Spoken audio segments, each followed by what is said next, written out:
자, 표현대리 중에서 먼저 125조 표현대리를 봤죠.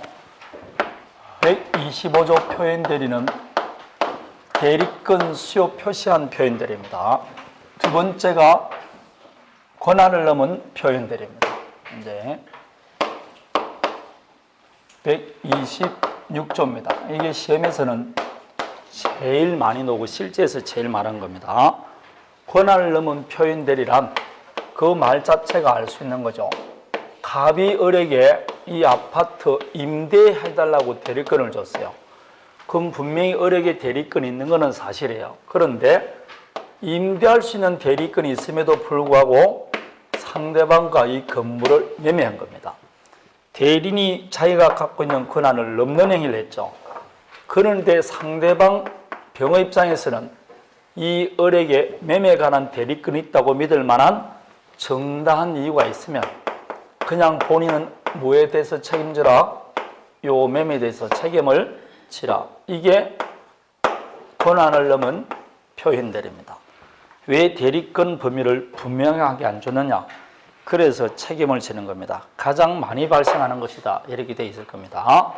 그럼 권한을 넘은 표현대리가 되기 위해서는 일단 을에게 무슨 대리권이 하나 있어야 된다, 없어야 된다? 이 되어 있죠. 그래서 기본적으로 대리권이 하나 존재된다. 그래서 기본 대리권이 존재할 것, 기본적 대리권의 존재, 이렇게 말을 합니다. 그런데 이 기본 대리권은 대리권이 있으면 되지 무슨 대리인지 묻는다, 묻지 않는다? 종류를 뭐라고 불문합니다. 그냥 대리권이 있기만 하면 되는 겁니다. 종류를 불문한다. 그래서 그게 보면 미연 기본 대리권은 종류를 불문한다. 그래서 등기 신청해달라고 대리권을 줬다. 등기 신청은 등기 소환이니까 공법상 행위죠. 이렇게 공법상 행위를 할 수 있는 대리권도 기본 대리권이 될 수 있고, 부부간 일상가사 대리권과 같은 법정 대리권도 기본 대리권이 될 수 있게 없게 있습니다. 이런 거는 물을 필요가 없는 겁니다. 자, 사자 내지 임의로 선임만 되어 있는데, 대리인이 표현대리를 할 때 반드시 자기가 할 필요 없고 사자나 복대리인을 통해서도 할 수 있을까 없을까요? 있습니다. 그래서 예컨대 갑이 임대에 관한 대리권이 을에게 대리권을 줬습니다. 그럴 때 권한을 넘는 행위를 대리인이 자신이 직접 할 필요 없고 신분권 사자를 통해서도 할 수 있게 없게 본인이 결정한 의사를 대신 표시했으니까 이건 똑같은 거 아닙니까? 아니면 복대리인을 통해서도 할 수 있게 없게 있습니다. 다 똑같습니다. 권한을 넘어설 때는 그게 디귿 사자나 내지 임의로 선임한 복대리인도 기본 대리권이 될 수 있다라고 되어 있습니다. 그래서 시험에 언젠가는 사자에도 표현대리 법리가 적용될 수 있다, 이렇게 나왔습니다. 자, 그러면 봅니다. 이때도 적용되는지 보십시오. 갑이 을에게 대리권을 줬는데 이 을은 복대리인 선임 권한이 없어요. 복대리인 선임 권한이 없는 자가 복대리인을 선임하고 이 자를 통해서 권한을 넘는 행위를 하게 되면 126조가 적용될 수 있게 없게 적용됩니다. 아무 관계 없습니다. 132페이지를 펴봅니다. 자, 132페이지 보면 어디에 나와 있느냐?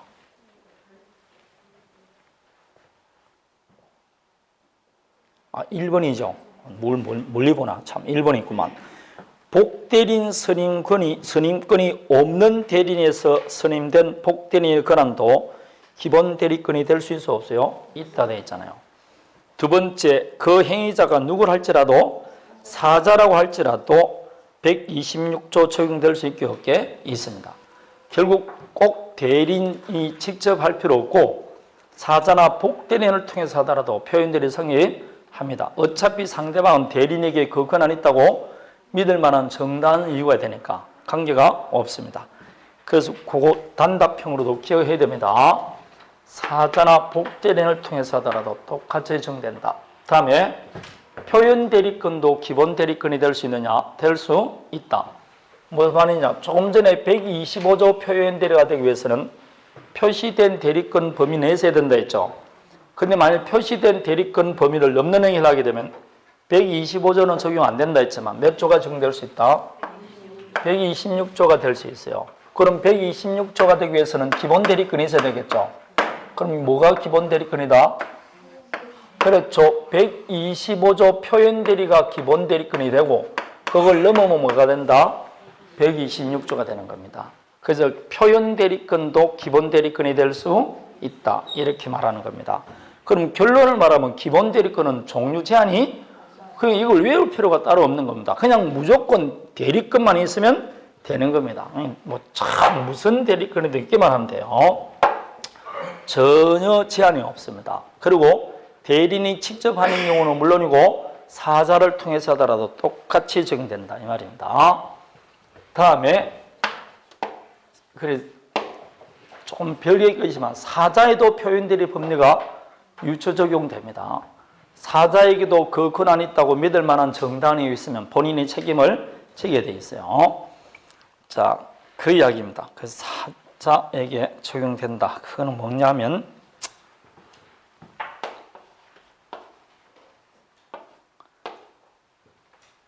시골에 사는 사람들은 일을 할 때 점심시간 외에 중참이라는 걸 먹습니다. 그런 거 아십니까? 예, 밥과 밥 사이에 한 번 더 먹는데 요즘은 빵 같은 걸 많이 줍니다. 요즘 빵을 많이 줘요. 옛날 같으면 국수나 이런 걸 많이 삶아오는 건데 그럴 때 보통 막걸리를 먹습니다. 그럴 때 갑이 붑니다. 그 자 8살짜리에게 8살짜리는 의사 능력이 있습니까? 없습니까? 없습니다. 의사 능력 없는 자도 사자가 될 수 있어 없어요? 있죠. 사자는 의사결정을 하지 않기 때문에 의사 능력이 있을 필요 없습니다. 이 애에게 심부름을 시키는 거죠. 막걸리를 좀 사달라고. 그래서 아빠가 막걸리 사달래요. 한 병 달래요. 그럼 누가 책임진다고? 본인이 책임지죠. 본인이 결정한 의사를 대신 뭐한다? 전달하거나 표시하지 않습니까? 그런데 어느 날 갑이 심부름 안 시켰어요. 안 시켰음에도 불구하고 8살짜리가 상점에 가서 막걸리 사가는 겁니다. 그러면 상대방 입장에서는 아버님가 시키는가 보다 믿을 수 있어 없어요? 있죠. 그럼 나중에 아빠 책임져야 된다, 안 져야 된다?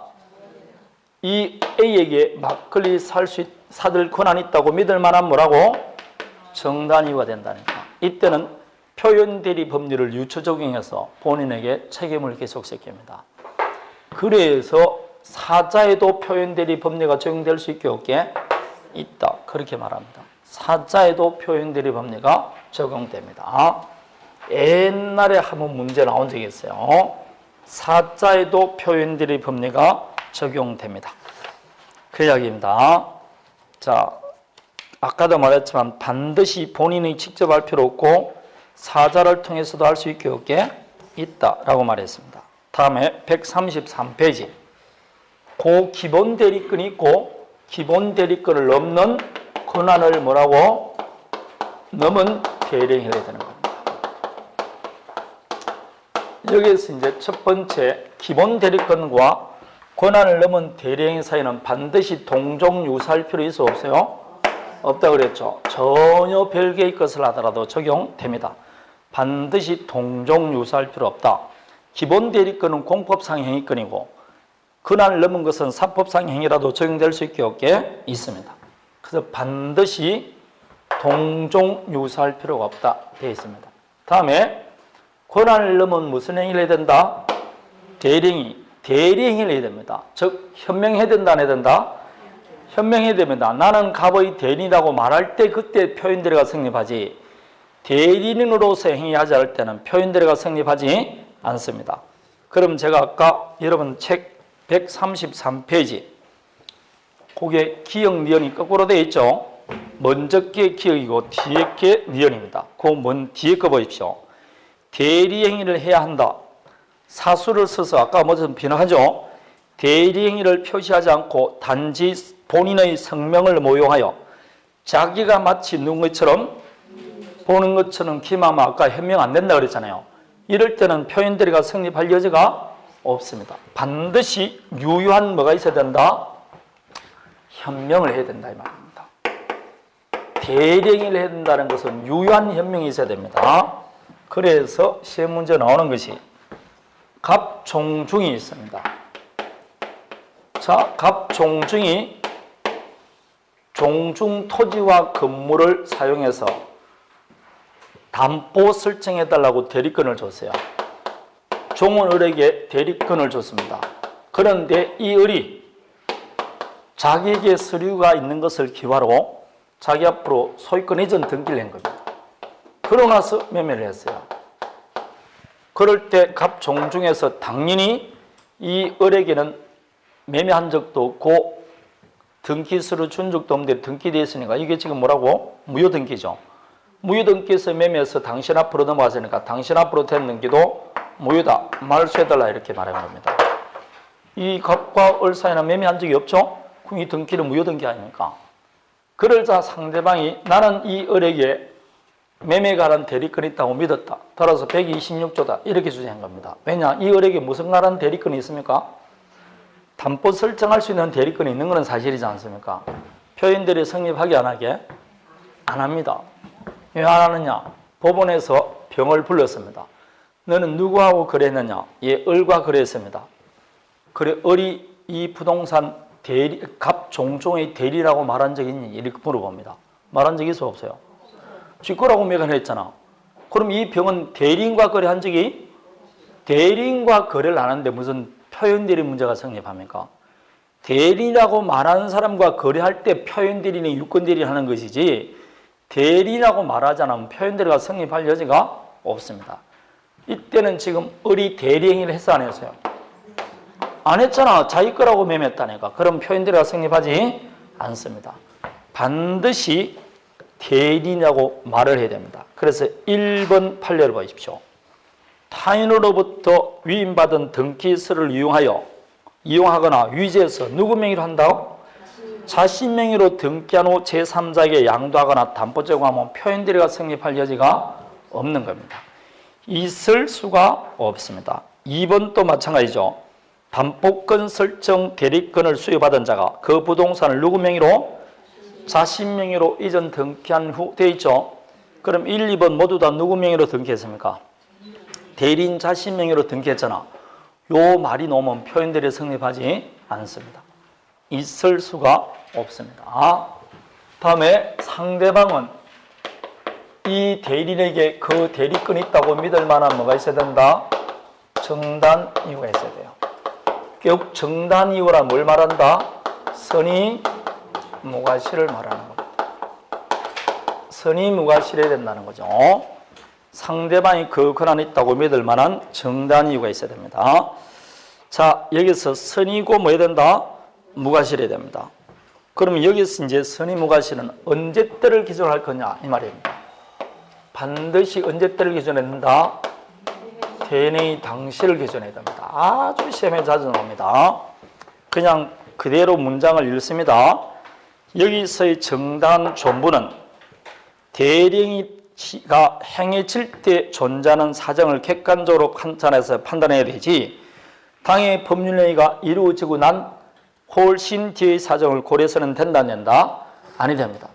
절대로 나중의 사정은 고려하면 돼 안 돼? 안 됩니다. 대행의 당시를 기준해야 됩니다. 대행의 당시를 기준해야 되지 나중의 사정을 고려해서는 아니 된다. 시험에 엄청 자주 나옵니다. 134페이지 한 장 넘겨서 기출지문 3번을 보십시오. 정당한 이유 유무는 대행의 당시를 기준으로 판단하는 것이 원칙이다. 맞습니까? 그렇게 나와야 된다고. 항상 대행의 당시를 기준합니다. 그래서 오른쪽 135페이지 감정평가사 문제 보십시오. 135페이지 감평사 문제도 2번을 보십시오. 정당한 이유 유무는 대리의 당시와 그 이후의 사정을 고려하여 판단한다. 답은 몇 번? 감평에서도 그만큼 중요하게 문제를 푸는 겁니다. 반드시 대리의 당시를 기준해야 됩니다. 나중에 사정을 고려해서는 된다 안 된다? 안 됩니다. 그러면 정당한 이유가 있는지, 즉 선의무가 실행하는 입증 책임은 누구한테 있느냐. 여기서 이제 보통의 경우 무효는 누가 주장합니까? 무효를. 그럼 여기도 무효를 주장하는 본인 입증해야 되겠죠. 근데 갑자기 판례가 틀려요. 통설은 그렇다고 하는데 판례는 갑자기 유효를 주장하는 자가 입장을 하는 겁니다. 그럼 유효는 누가 주장합니까? 상대방이죠. 그래서 판례는 지금 상대방이 입증하라 그럽니다. 이게 정말 학설은 반대하는데 판례가 그렇게 말합니다. 학설은 여전히 누가 입증해야 된다? 무효를 주장하는 본인 입증 책임진다 그러는데 판례는 갑자기 유효를 주장하는 자가 입증하라는 겁니다. 유효는 당연히 상대방이겠죠. 그래서 상대방 입증 책임지라 이렇게 말합니다. 이거는 판례가 그러니까 암기할 수밖에 없습니다. 이해되겠습니까? 이런 것들입니다. 자, 그럴 때 리얼처럼 무권 대리인이 등기 필정, 위임장, 인감 도장, 인감 증명서 등을 소지하고 있으면 정당한 이유가 있다고 믿을 만합니까? 안 합니까? 하는 거죠. 정당한 이유가 있다고 믿을 만합니다. 이런 것들입니다. 이게. 자, 그럼 물어봅니다. 남편 명의로 된 부동산을 부인이 처분합니다. 그럴 때 남편 명의로 된 위임장, 인감 도장 등을 가져오면 부인이 처분할 정당한 권한이 있다고 믿을 만한 사유가 될까 안 될까요? 방금 서류가 있으면 된다 했죠. 그러나 부부간에는 안 됩니다.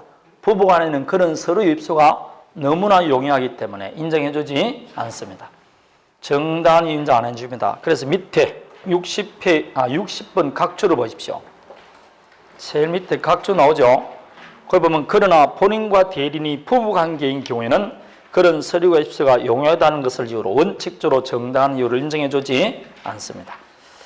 그 이야기입니다. 이해는 되겠죠? 자, 요게 126조 표현대리입니다. 보기보다 이거 복잡성이 있습니다. 반드시 유효한 현명이 있어야 된다. 따라서 대리인 자신 명의로 등기하면 안 된다 그랬습니다. 다음에 판단할 때는 대리인이 당시를 기준해야 된다는 거.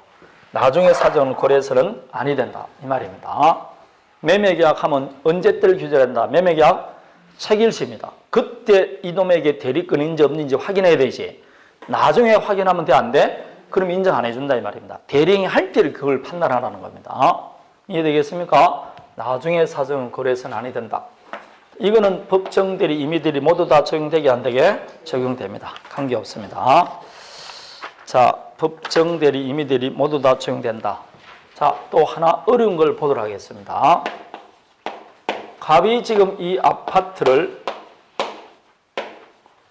3억에 저당권 돈을 3억 빌리고 이 아파트에 저당권 설정해달라고 대리권을 줬어요.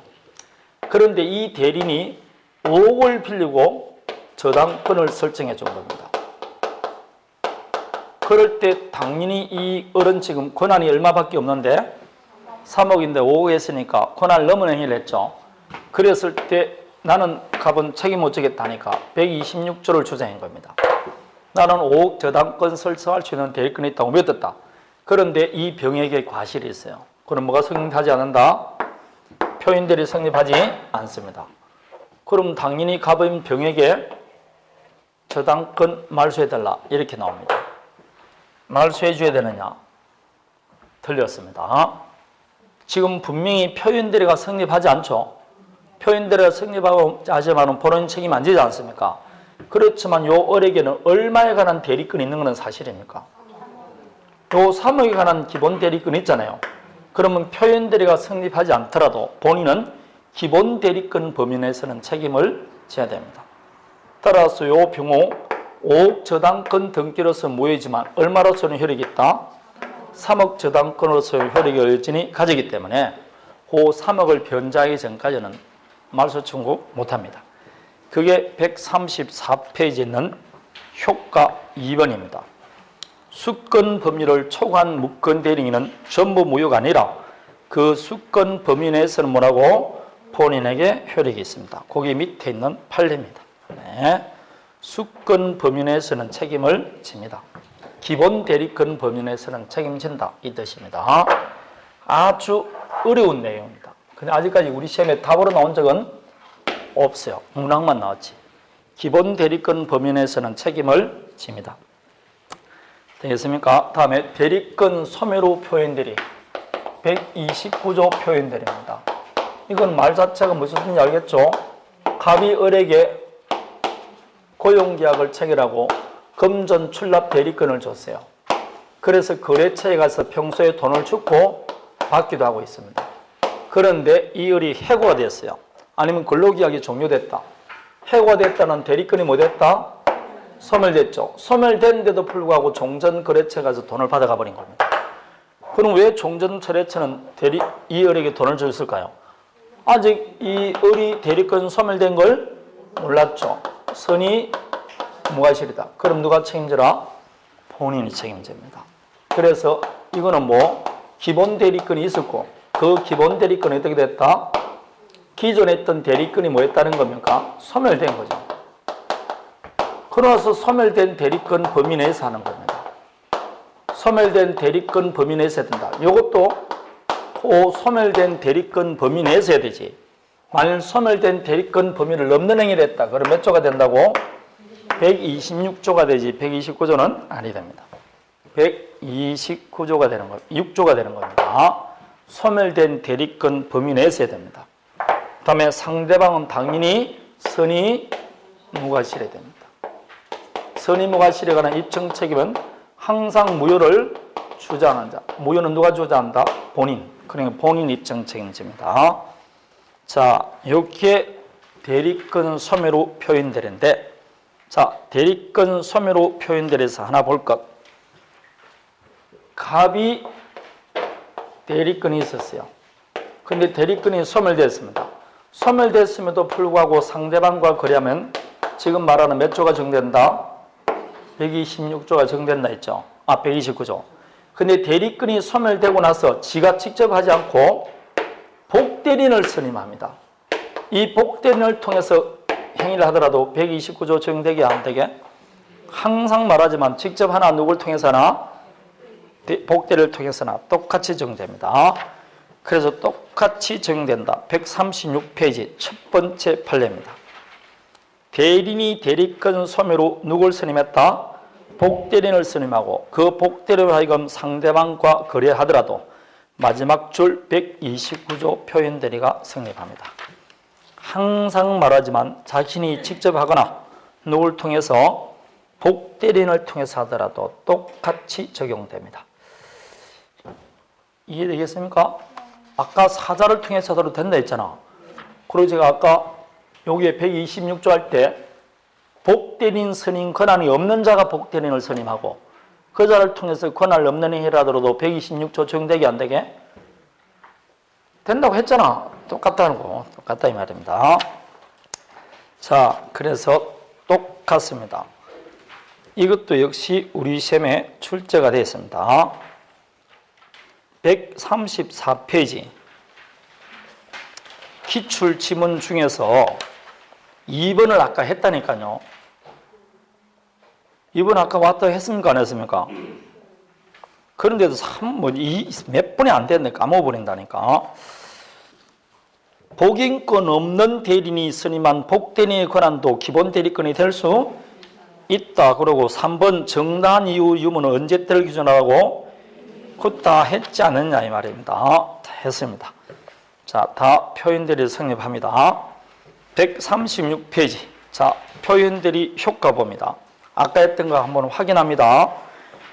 2번 보십시오. 1번 표현대리 되면 본인이 책임진다. 2번 표현대리는 누구만 주장할 수 있다? 상대방만 주장할 수 있고 본인은 주장할 수 없다. 자, 그래서 표현대리는 상대방이 주장할 때 비로소 문제되는 겁니다. 상대방이 주장할 때 비로소 문제되지 주장하지 않으면 문제가 되지 않습니다. 자, 그러면 표현대리는 누구만 주장할 수 있다 했죠? 여기서 상대방은 누구냐? 오로지 표현대리인의 직접 상대방만 말합니다. 그자와 그랬던 전득자 등은 해당하지 않습니다. 예컨대 갑의 대리인 을에게 임대에 관한 대리권을 주는데 매매를 해버렸어요. 그래서 등기가 넘어간 겁니다. 그리고 병이 벌써 정에게 처분했어요. 그러면 이 경우 병은 이 소유권을 취득하기 위해서 몇 조를 주장해야 되느냐? 126조 권한을 넘은 표현들을 주장할 수밖에 없어요. 그런데 이 병에게 과실이 있었어요. 과실이 있으면 표현들이 성립한다 안 한다? 안 합니다. 그럼 이 매매가 무효니까 병은 등기 말소해줘야 되겠죠. 그런데 정이 됩니다. 그래서 갑은 병을 대의해서 말소 청구합니다. 그러자 정인한의 말이 나는 뭐라? 선의무 과실이다. 표현대리 주장할 수 있게 없게? 없습니다. 표현대리는 누구만 주장한다? 그 표현대리의 직접 상대방만 주장할 수 있지. 그자와 그랬던 전득자는 표현대리를 주장할 수 없습니다. 즉 이걸 풀었으면 표현대리가 성립하지 않으면 요 매매는 무효죠. 표현대리 성립하지 않으면 무효지 않습니까? 본인 책임진다 아닌다? 안 지죠? 이 매매가 무효라니까.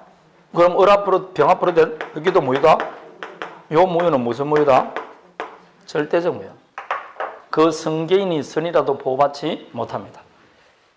자, 그래서 136페이지 밑에서 세 번째 줄. 표현 대리에서 보호받을 수 있는 상대방은 대리인과 직접 법률행위한 상대방이 한정된다. 따라서 상대방에게 악의 과실이 있어 표현 대리가 성립하지 않는 경우라면 전득자는 선의무과실이라도 표현 대리 주장할 수 있게 없게 없습니다. 누구만 주장할 수 있다? 예, 직접 상대방만 주장할 수 있습니다. 자, 그러면 오른쪽 아까 4번, 5번을 했었죠? 전적인 책임진다. 과실상계 적용되지 않는다. 그랬습니다. 다음에 5번입니다. 표현대리는 무건대리입니까? 유건대리입니까? 무건대리죠. 그럼 상대방이 표현대리를 주장하지 않으면 여전히 무건대리밖에 안 되기 때문에 아까 본인은 표현대리는 주장하지 못하지만 추인할 수는 있다 했죠. 그래서 표현대리가 성립하더라도 본인은 추인할 수 있고 상대방은 최고 처리할 수 있습니다. 이걸 다 알기 위해서는 다시 무건대리로 가봐야 돼요. 5번하고 그 밑에 135조 책임은 도로 협의의 무건대리를 가봐야만이 문제가 풀립니다. 자, 그래서 119페이지 협의의 무건대리를 지금부터 봅니다. 협의의 무건대리란 뭐도 안 되는 무건대리입니까? 표현대리도 성립하지 않는 무건대리를 협의의 무건대리라고 합니다.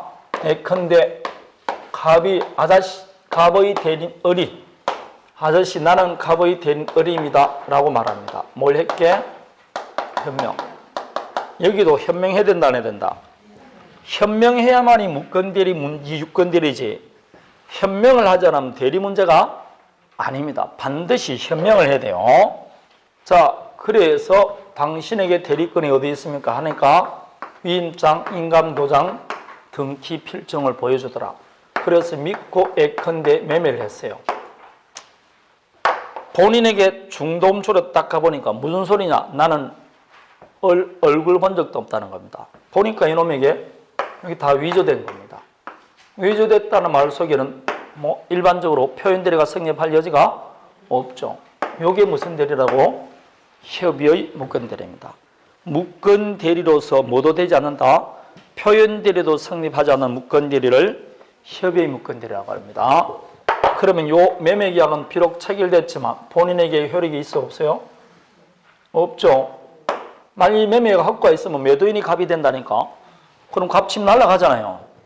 그럼 계약서 도장은 찍었지만 매매의 효과가 본인에게 계속된다 안 된다? 안 됩니다. 효력이 없다는 걸 두 마디로 줄이면 뭐라고? 그래서 이 매매는 무효가 되는 것이고 병 앞으로 등기되어 있으면 등기 말소해달라 할 수 있어 없어요? 있죠. 이렇게 되는 겁니다.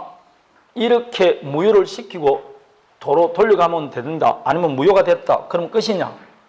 문제는 이 경우 무효인 것은 원칙인데 본인 입장에서는 이 무건대리 했던 매매를 여러 가지 이유로 효과를 받을 수도 있어 없어요? 있겠죠. 지금 갑도 매매할 의사가 있었어요. 근데 대리권 없는 자가 3억 5천에 매매했다. 그럼 내가 원하는 것보다 더 높게 매매했으니까 부태오 부정할 필요가 없는 겁니다. 그래서 협의 무건대리는 무효지만 확정 무효는 아니고 본인에게 효과를 줍니다. 거기에 따라 상대방도 본인에게 할 수 있는 것이 이겠죠. 그래서 지금부터 효과를 보는 겁니다. 협의의 무건대리라서 바로 확정무효는 아닙니다. 그럼 지금 이 대리인이 본인을 대신해서 무슨 행위를 했습니까? 매매를 했죠. 이렇게 계약을 무건대리한 것을 지금부터 봅니다. 120페이지. 단독행위도 무건대리 할 수 있는데 단독행위는 보지 말고 계약을 무건대리했을 때 그 효과를 보는 겁니다. 한 번도 시험에 출제 안 된 적이 없는 겁니다. 그래서 협의 무건대리도 본인에게 일정한 효력을 주는 것이고 거기에 따라서 상대방도 본인에 대해서 일정한 행위를 할 수가 있는 것이죠. 그럴 때 무건대리인 자신이 책임 안 진다는 말이 안 맞죠? 그래서 무건대리인이 상대방에게 지는 책임이 있는데 이 책임에 관해서는 우리 민법에 일반 불법 행위가 아니고 135조 책임이 따로 규정되어 있어요. 그래서 흔히 135조 책임이다 그럽니다. 첫 번째, 본인은 이 무건대리 행위가 자기한테 유리하거나 여러 가지 사정이 있으면 추후에 인정해 줄 수 있게 없게 그래서 뭘 가진다? 추인권을 가지는 겁니다. 그냥 추인은 추후에 인정한다 이 말 같습니다. 추인은 누가 하는 겁니까? 본인이 하는 거죠. 누구에게 하는 겁니까? 상대방에게 하는 거죠. 이때 이 상대방은 표현대리인의 직접 상대방일까요? 그자와 그랬던 전덕자에게도 할 수 있을까요? 전덕자 성계인에게도 할 수 있습니다. 왜냐? 어차피 효과를 받고 싶은 거니까 정합으로 된 등기를 인정하겠다 하면 되는 겁니다. 그래서 직접의 상대방 물론이고 성계인에게도 할 수 있습니다. 그럼 반드시 본인이 상대방에게 직접 해야 되느냐? 아닙니다. 대리인에게 추인할 수도 있습니다. 대리인에게도 추인할 수 있습니다. 결국 추인의 상대방은 얼병정 모두 됩니다. 다만 대리인에게 추인한 경우에는 상대방이 알지 못하면 이로써 뭐는 못한다? 대항하지는 못할 뿐입니다. 대항하지 못할 뿐이지 못하는 것은 아닙니다. 추인의 상대방입니다. 추인은 본인이 상대방에게 하는 일방적 의사표시니까 당연히 추인은 상대방 있는 무슨 행위고 단독행위고 형성권입니다. 일방적 의사표시로서 권리가 변동되는 겁니다. 여기서 추인의 상대방은 얼병정 모두에게 추인할 수 있습니다. 얼병정 모두에게 추인할 수 있다. 상대방 있는 단독행위이기 때문에 추인할 때 상대방 동의 같은 거 필요 있어 없어요? 없습니다. 자, 추인은 누가 한다? 본인이 하는 겁니다. 거기 밑에 쭉 나와 있죠? 추인의 상대방 등되어 있을 겁니다. 그러면 먼저 하나 물어봅니다. 추인하면 이 매매 효과는 이제 누구한테 계속된다? 그럼 본인이 이제 매매 당사자에 대해서 권리 의무를 다 부담합니다. 그럼 추인하면 이 을은 유권대리로 바뀐다 그러면 맞을까요? 틀릴까요? 예, 추인한다는 것은 갑의 입장에서는 요 매매의 효과를 받겠다는 것이지 을에게 대리권을 수여하는 행위가 아닙니다. 추인은 사후 대리권 수여 행위가 아니에요. 따라서 추인하면 본인이 책임지지만 그렇다고 할지라도 유권대리로 바뀌는 것은 아닙니다. 동그라미 니은을 보세요. 추인의 성질 나오죠? 추인의 성질 세 번째 줄 보십시오. 추인은 사후 대리권 수여 행위가 아니므로 추인하여도 무건대리가 유건대리로 되는 것은 아니고 다만 효과만 본인에게 계속될 뿐입니다. 여전히 무건대리일 뿐입니다. 자, 추인의 방법은 제한이 있어 없어요? 없습니다. 뭐 구두, 서면, 명시, 묵시 다 가능합니다.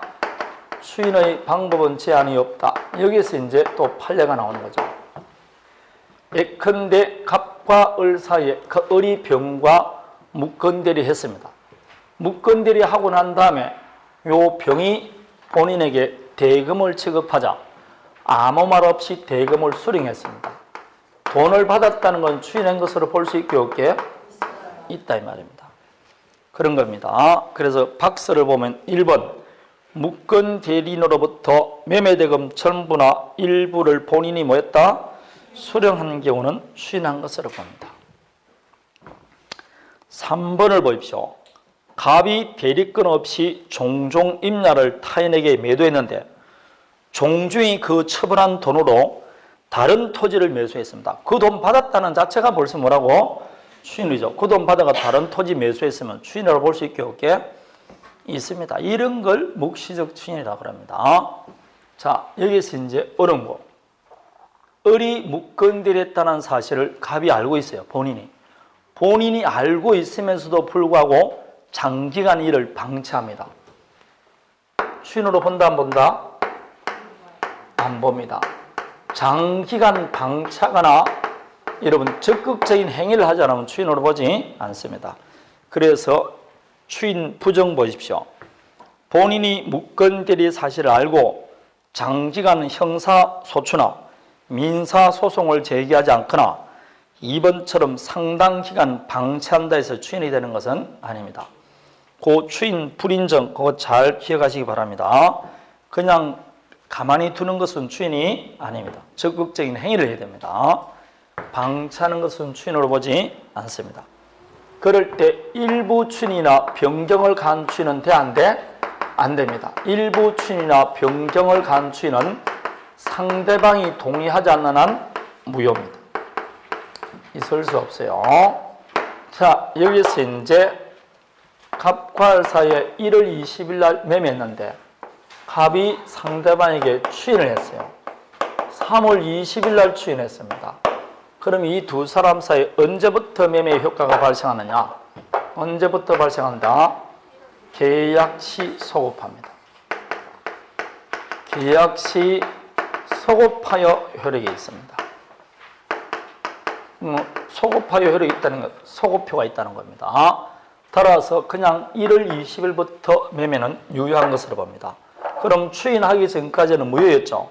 추인하면 처음부터 유효로 바뀌니까 이 무효는 무효지만 나중에 추인하면 처음부터 유효로 바뀔 수 있는 유동적 무효다. 이렇게 말을 하는 겁니다. 추인하게 되면 처음부터 유효로 바뀝니다. 그래서 추인에는 뭐가 있다? 소급표가 있어요. 추인에는 소급표가 있습니다. 자, 그럼 반드시 추인해야 됩니까? 추인 거절할 수 있습니까?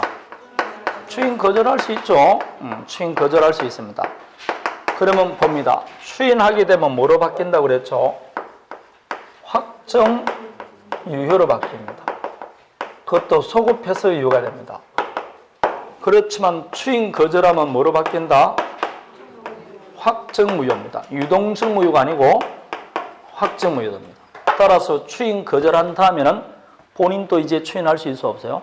없어. 상대방도 최고 처리할 수 있게 없게 없습니다. 확정 무효로 바뀝니다. 추인 거절하는 것 다 누구 마음이다?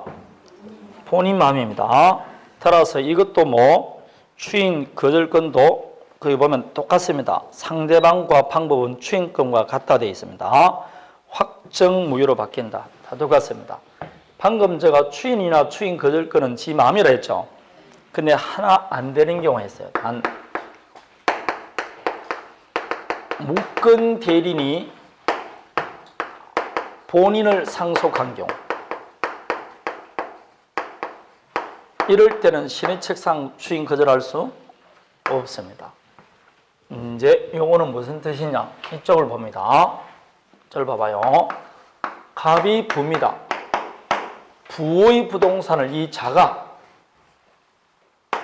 권한도 없이 대리권도 없이 매매를 한 겁니다. 그래서 매매했어요. 그래서 등기까지 다 넘겨줬습니다. 그러면 당연히 이게 본인이고 자니까 본인이 뭐 하면 된다?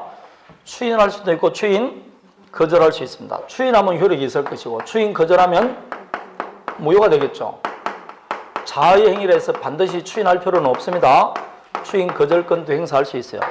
그런데 이 둘 중에 어느 하나를 하고 사망했으면 그냥 그에 따라 효과가 발생하는데 본인이 묵건대하고 나서 요 둘 중에 어느 것도 하나 하지 않고 요 지를 자가 상속을 받았어요. 그럼 요 지가 그대로 누구한테 이전됩니까? 본인에게 돼 있죠. 그럼 본인은 뭐 할 수 있고 이제 본인의 권리 업무가 전부 다 묵건대리는 승계되니까 추인할 수 있고 추인 거절할 수 있습니다. 그럴 때 을이 병한테 가서 나는 본인의 지위를 승계받았으니까 당신에게 추인 거절합니다. 곧다고 소리 하면 돼, 안 돼? 안 된다 이 말입니다. 이 을은 지금 병에게 소유권 이전 등기해줄 의무가 있고 등기해줄 권한이 지금 생겼죠. 해줄 수 있는 지혜에 있음에도 불구하고 상속을 받았다는 이유로 추인 거절하는 것은 금반은 또는 신의칙에 위반됩니다. 금반은이라는 것은 금한다. 뭘 금하느냐? 종전에 지가 했던 말이나 행위에 모순되는 행위를 하지 말라는 겁니다. 상속받기 전까지는 병과 모하기로 약정했으면서 매매하기로 했으면서 상속받았다는 이유로 추인 거절하는 것은 종전에 했던 지행위와 모순되는 행위지 않습니까? 그런 걸 하지 말라는 겁니다. 따라서 추인 거절할 수 있어 없어요? 없습니다. 그럼 이 병 앞으로 된 등기는 확정 유효로 바뀝니다. 그래서 자주 시험에 나옵니다. 자, 무권 대리인이 본인을 상속하면 추인 거절할 수 있어 없어요? 없습니다. 오른쪽 123페이지 기출 지문을 보세요. 본인을 단독으로 상속한 무권 대리인은 본인 지위에서 무권 대리 추인을 거절할 수 있어 없어요? 없습니다. 그냥 안 됩니다. 안 된다 그러면 됩니다. 된다. 다음에 2번 그 지출 지문. 무권 대리인 추인과 추인 거절권 의사표시는 누구에게도 할 수 있다? 아까 추인은 누구한테도 할 수 있다 했습니까? 무권 대리인에게도 할 수 있다 했잖아요. 추인 거절도 똑같다니까. 무권 대리인에게도 추인 거절할 수 있습니다. 자, 그게 제가 지금 갑이 사망하고 무권 대리인이 상속받은 거 이야기했습니다. 이럴 때는 신의칙 또는 금반의무치상 추인 거절하면 돼? 안 돼? 안 되기 때문에 병 앞으로 된 등기는 유효한 등기입니다. 이제는 돌리달라 하면 돼? 안 돼? 안 됩니다. 거기 니은은 제가 안 했어요. 본인이 무권 대리인을 상속한 거는 보지 말고 기억만 보시면 됩니다. 기억만. 자, 그래서 오른쪽 지문을 외우시면 됩니다. 그러면 가만히 생각해 보십시오. 상대방 입장에서는 아무리 무권 대리 행위라도 본인이 추인하면 혈액이 있죠. 그럼 본인이 추인하면 상대방 입장에서 원하는 대로 권리를 취득할 수 있잖아. 근데 추인하고 안 하고 누구 마음입니까? 본인 마음이니까 상대방이 마냥 기다리기가 지겹잖아요. 그래서 있는 게 뭐가 있다고? 추인할 거요 말 거요 촉구하는 최고권이 인정되는 겁니다. 그래서 최고할 수 있습니다. 이 최고는 선악을 불문하고 할 수 있죠. 이 말은 악의 상대방도 채권할 수 있게 없게 있습니다. 어떻게 하느냐? 이 병이 갑에게 가서 아저씨 당신 아들이 이런 행위를 했다. 추인할 거요 말 거요 10일 내에 연락을 주세요. 상당 기간을 정해서 추인할 건지 말 건지 뭐라고 채고를 하는 겁니다. 그런데 그 기간이 동안에 확답을 뭘 하지 않으면 판례하지 않으면 추인한 것으로 본다. 추인 거절한 것으로 본다. 추인 거절한 것으로 봅니다. 그래서 여기는 도달주의가 아니고 무슨 주의? 발신주의란 것. 추인 거절한 것으로 본다. 선악을 불문한다. 항상 나오는 이야기입니다. 되겠습니까? 선악을 불문합니다. 발신주의입니다. 우리 민법의 대원칙은 도달주의지만 여기는 발신주의입니다. 이해되겠습니까? 자, 추인 거절한 것으로 보니까 확정무효가 됩니다. 다음에 상대방 입장에서는 지금 을과 매매했지만 본인이 추인하기 전까지는 효력이 없죠. 그럼 어떤 법률행위가 효력이 발생되기 전에는 표의자도 일방적으로 소멸시킬 수 있죠. 뭐 할 수 있다? 철회하는 겁니다. 철회는 단 누구만 한다? 선의의 상대방만 합니다. 철회되면 뭐로 바뀌는 겁니까? 확정무효로 바뀌는 겁니다. 확정무효입니다. 자, 그러면 철회는 누가 한다고? 상대방이 합니다. 누구한테 한다? 본인에게. 무권 대리인에게도 할 수 있을까 없을까요? 있습니다.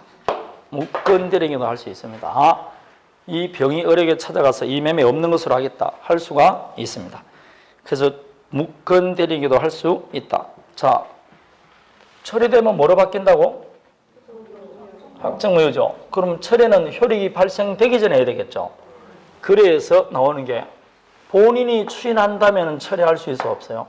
없어요. 거꾸로 처리한다면 뭘 못한다? 추인 못합니다. 그래서 이 양자는 누가 먼저 했냐에 따라 효과가 달라집니다. 추인한다면 처리할 수 없고 처리한다면 추인할 수 없습니다. 추인한다면 처리한다면 추인 못합니다. 딱 하나 예외가 있어요. 본인이 추인을 누구한테 했느냐? 묶건드리는 게 추인했어요. 할 수 있다고 그랬습니까? 없다고 그랬습니까? 있다고 그랬죠. 그런데 아직까지 상대방이 그 사실을 몰라. 그럴 때는 여전히 상대방은 처리할 수 있게 없게 있습니다. 왜냐? 묶건드리는 한 추인은 상대방이 알지 못하면 대항할 수는 없으니까. 그거 하나 외회가 되는 겁니다. 추인한다면 처리할 수 없습니다. 다만 외적으로 이때는 가능하다. 그렇게 말합니다. 자, 그러면 처리되면 뭐로 바뀐다고? 확정 무효입니다. 자, 또 문제 물어봅니다. 조금 전에 표현대리는 누구만 주장할 수 있다 했죠? 상대방만 표현대리를 주장합니다. 결국은 표현대리는 상대방만 주장한다. 그러면 상대방이 표현대리를 주장하지 않으면 여전히 무슨 대리밖에 안 된다 했죠? 묶건대리. 그러니까 이게 상대방이 하는 권리입니다. 그래서 이게 지금 현재 본인이 가지고 있는 권리는 뭐가 있다고? 추인 또는 추인 거절권. 상대방은 뭐라고? 최고 철의 표현대리입니다. 자, 봅니다. 이 을의 행위가 표현대리입니다. 표현대리가 되더라도 주장하고 안 하고 누구 마음이라 했죠? 상대방 마음이죠. 상대방 마음이지 않습니까? 그럼 상대방이 표현대리를 주장하지 않으면 이거는 여전히 무슨 대리밖에 안 된다? 그럼 본인 입장에서는 표현대리를 주장하지 못하지만 그 효과를 받고 싶으면 뭐 하면 된다? 추인하면 되는 거예요. 그래서 표현대리는 상대방이 주장하지만 본인 입장에서는 추인하면 됩니다. 그러면 상대방 입장에서는 내가 구태여 표현대리라고 주장하지 않더라도 본인이 뭐만 해주면 추인만 하면 효력이 있죠. 그러니까 상대방 입장에서는 처음부터 표현대리 주장하지 않고 추인할 거예요 말 거예요? 최고할 수 있어 없어요? 맞습니다. 다음에 상대방이 표현대리를 주장하지 않으면 여전히 묶건대리죠. 그럼 상대방 표현대리 주장하지 않고 바로 처리할 수 있게 없게 있습니다. 그래서 표현대리가 성립하더라도 본인은 추인할 수 있고 상대방은 최고 처리할 수 있게 없게 137페이지를 가보는 겁니다. 위에서 네 번째 줄 5번을 봅니다. 표현대리는 여전히 무슨 대리다? 묶건대리다. 즉 표현대리가 성립하는 경우에도 묶건대리 규정이 그대로 적용됩니다. 그래서 상대방은 뭐 할 수 있고 최고 처리할 수 있고 본인은 뭐 할 수 있다? 추인할 수 있는 겁니다. 그래서 표현대리가 성립하더라도 상대방 일을 처리하여 확정 무효가 될 수 있게 없게 있다니까. 그래서 여전히 똑같습니다. 자, 봅니다. 표현대리가 성립하더라도 본인은 추인할 수 있어 없어요? 방금 있다고 했잖아. 표현대리가 성립하더라도 상대방은 최고 처리할 수 있게 없게 있다니까. 표현대리도 여전히 묶건대리라고. 똑같은 묶건대리 말입니다. 그리고 요 세 가지는 누구만 할 수 있다? 상대방이 가지고 있는. 요거는 본인이 갖고 있는 권리입니다. 누구 권리인지는 기억하셔야 됩니다.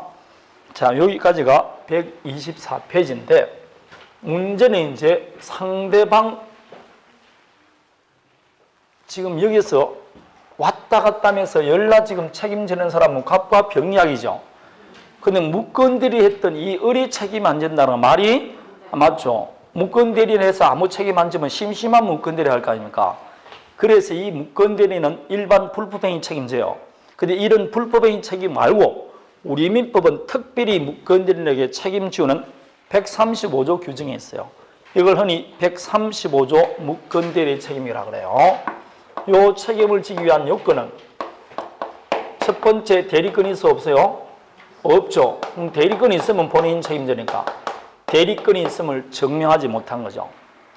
그렇다고 표현대리가 성립하는 것도 아니에요. 표현대리가 성립하면 누가 책임진다?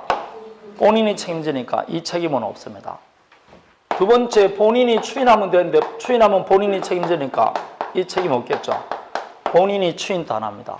그렇다고 상대방이 지금 뭐도 안 하지 않는다? 철회도 안 합니다. 철회되면 뭐로 바뀐다? 확정무효니까 부당이득 반환만 하면 되는데 철회도 안 합니다. 이 말은 본인에게 책임 기속시킬 수도 없고 상대방은 끝까지 거래의 유효를 주장하는 겁니다. 이럴 때는 누가 책임져야 된다? 무권 대리인 자신이 책임져야 됩니다. 어떻게 책임져야 되느냐? 본래대로 계약을 뭐 해주든지 이행해주든지 아니면 손해배상 해주든지 해줘야 돼요. 선택은 누가 한다? 상대방 병의 선택에 따라서 해줘야 되는 겁니다. 요때 요 병이 책임지기 위해서는 기책사유를 요한다, 요하지 않는다? 요하지 않습니다. 무과실 책임입니다. 왜 네가 무권대리 했냐 이겁니다. 무조건 책임져야 됩니다.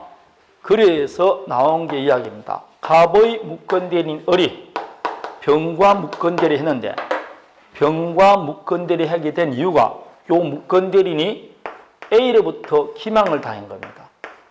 A로부터 사기를 당해서 무권대리 했어요. 그래도 책임져야 된다, 안 져야 된다? 무과실 책임. 전적인 책임을 다 져야 됩니다. 자, 그게 여러분 책 페이지 나오면 125페이지. 과실은 있을 필요 없다. 무과실 책임입니다. 126페이지 한 장 넘겨서 1번 기출지문을 보십시오. 무권대리 행위가 무권대리인의 과실 없이 제3자의 기망 등 위법행위로 야기된 경우 무권대리는 상대방에게 책임지지 않는다. 그럼 맞아 틀려요? 틀립니다. 무과실 책임입니다. 무조건 책임져야 되는 겁니다. 무과실 책임입니다. 자, 여기서 이제 두 가지 제한이 있어요. 첫 번째, 상대방은 무권대리라는 건 몰라야 되죠. 무권대리라는 건 처음부터 알았으면 두 놈이 짜고 한데 무슨 책임지겠습니까? 상대방은 선의무과실해야 돼요. 다음에 요 계약을 이행한다는 것은 결국 무권대리인이 이 매매의 당사자가 된다는 말과 같죠. 그럼 당연히 행위 능력이 있어야 됩니다. 그래서 무권대리인이 뭐일 것? 행위 능력자여야 됩니다. 무권대리인이 행위 능력자일 때만 책임집니다. 그래서 갑의 대리나 칭하는 자와 매매를 했어요. 나중에 보니까 그놈에게 대리권은 없어요. 그래서 너가 책임지라 딱 물으러 가는데 그놈이 18세입니다. 그럼 135조 책임 물을 수 있게 없게? 없어요. 대리인이 행위 능력자일 때만 책임 물을 수 있습니다. 안 그러면 무권대리 책임 물을 수 없습니다. 따라서 미성년자와 거래해버리면 쫄딱 망하게 되는 겁니다. 이해되겠습니까? 그 이야기입니다. 다른 게 아니고. 건들이 여기까지가 135조 책임입니다. 135조 책임은 굉장히 어려운 내용입니다.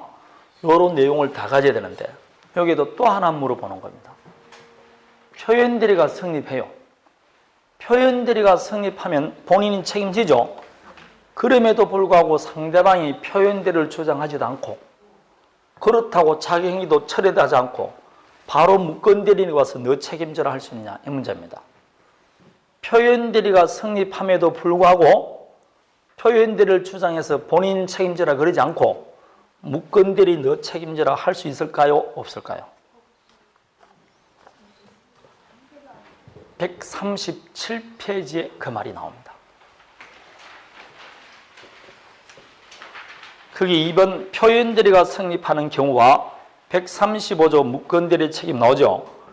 표현대리가 성립하는 경우에 상대방이 표현대리를 주장하지 않고 그렇다고 자기 행위를 철회하지 않고 곧바로 135조에서 무권대리의 책임 물을 수 있느냐 이 말입니다. 안 된다는 것이 다수설입니다. 표현대리가 성립하면 누가 책임진다? 본인 책임지죠. 그럼 본인 책임짐으로써 상대방 보호는 충분하다는 겁니다. 그럼에도 불구하고 무권대리 책임 묻는다는 것은 과잉이라는 겁니다. 그래서 적용되지 않습니다. 이해되겠습니까? 그래서 여기 요건이 뭐가 되어 있습니까? 표현대리가 성립하지 않을 것이 요건으로 들어가 있잖아요. 표현대리가 성립하면 135조 책임 물을 수 없습니다. 이게 옛날에 한번 나온 적이 있어요. 표현대리가 성립하면 뭐가 되지 않다? 135조 책임 물을 수 없습니다. 없다 이 말입니다. 자, 이게 무권대리입니다. 자, 표현대리도 무권대리다, 유권대리다? 그래서 여전히 적용됩니다. 그리고 방금 말했던 요 묶건들이, 협의 묶건들이가 시험에 안 나온 적은 단 한 번도 없습니다. 항상 나옵니다. 어떤 경우라도 묶건들이는 물어봅니다.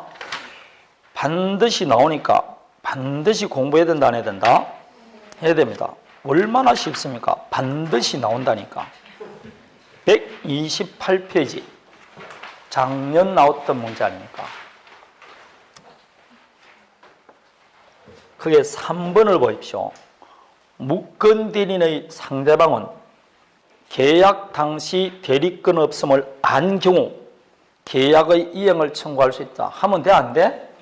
135조 책임묻기에서는 상대방이 뭐 해야 된다? 선의 무과실해야 됩니다. 무슨 알면서 책임 묻습니까? 두 놈이 짜고 했는데. 이렇게 쉽게 나오는 겁니다. 공짜로 막 주는 문제 아닙니까? 1번 본인이 추인하지 않으면 효력이 없다. 당연한 이야기죠. 다음에 5번 계약 당시 대리권 없음을 안 상대방은 뭐는 못한다? 철회는 누구 말할 수 있으니까? 선의만 하니까. 4번 추인은 다른 사표시가 없는 때는 계약 시 소급하여 효력이 생긴다. 맞죠? 다만 제3자의 권리를 해야지는 못한다. 당연한 이야기. 이것도 법조문이 있는 겁니다. 그대로 있는 거. 2번 또 상당한 기간을 정해서 추인 여부 확답을 청구할 수 있고 본인이 그 기간 내 확답을 바라지 않을 때는 추인을 거절한 것으로 본다. 자, 여기서 봐요. 2번 또 법조문이 있는 것이고 4번 또 법조문이 있는 걸 그대로 낸 것이 불과합니다. 법조문이 있는 내용입니다. 자, 그래서 철회는 선의만 할 수 있다. 그런 거 내는 겁니다. 여러분 그렇게 어렵게 내는 건 아니에요. 특히 답은 그냥 간단하게 나오는데 100% 시험에 나오는 것은 사실입니다. 자, 여기까지 하면 됩니다. 단독행위 대리권은 볼 필요 없어요. 자, 이제 민총에서 그 어렵던 의사표시 대리 다 마쳤습니다. 이제 마무리 들어갑니다. 무효와 취소, 조건 기한하면 되는데 저번에 말했듯이 조건 기한한 같은 건 이제 한 번만 여러분 읽어보시면 되기 때문에 간단하게 넘어갑니다. 그래서 다음 주에 무효 취소, 조건 기한 보고 바로 물권법 들어갑니다. 이 물권법이 이제 등기에 관해서 봅니다. 이제 저번 달에 보셨던 등기를 보기 때문에 굉장히 어렵다고 보면 됩니다. 전부 다 판례가 있으니까 결석하면 안 된다 이 말입니다. 그러면 자, 그럼 다음 주에 무효 취소 보도록 하겠습니다. 하시겠습니다.